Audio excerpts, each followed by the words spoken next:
Hello အားလုံးပဲမင်္ဂလာပါခင်ဗျာ ID Finisher နေကြိုဆိုလိုက်ပါတယ်ဒီနေ့ပြသပေးမိတ်ဆက်ပြသပေးမဲ့ကျုံးမန်နေကုန်လေးကငါးသိန်းခွဲတန်ကျုံးမန်နေကုန်လေးပဲဖြစ်ပါတယ်အမြင်အား6ဝေဖြစ်ပြီးတော့အလဲရ2ပေခွဲနီးပါးရှိပါတယ် cosmetic ပေါက်ကလေးပါမယ်နောက်ပြီးတော့အန်ဆွဲပေါက်ကလေးပါမယ်အောက်မှာလည်းပုံးတစ်ပုံးပါပါတယ် cosmetic ပေါက်ကလေးကို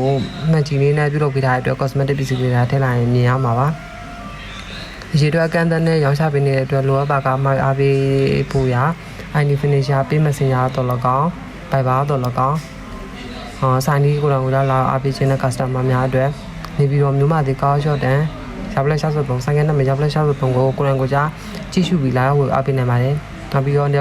ဝေးမှာ customer များအနေနဲ့လည်းအယောင်ငွေရှင်ဝန်ဆောင်မှုနဲ့ဝယ်အားပေးလို့ရမှာဖြစ်တဲ့အတွက်ငွေသားတွေလုံးဝစိတ်ချစွာဝယ်အားပေးလို့ရပါတယ်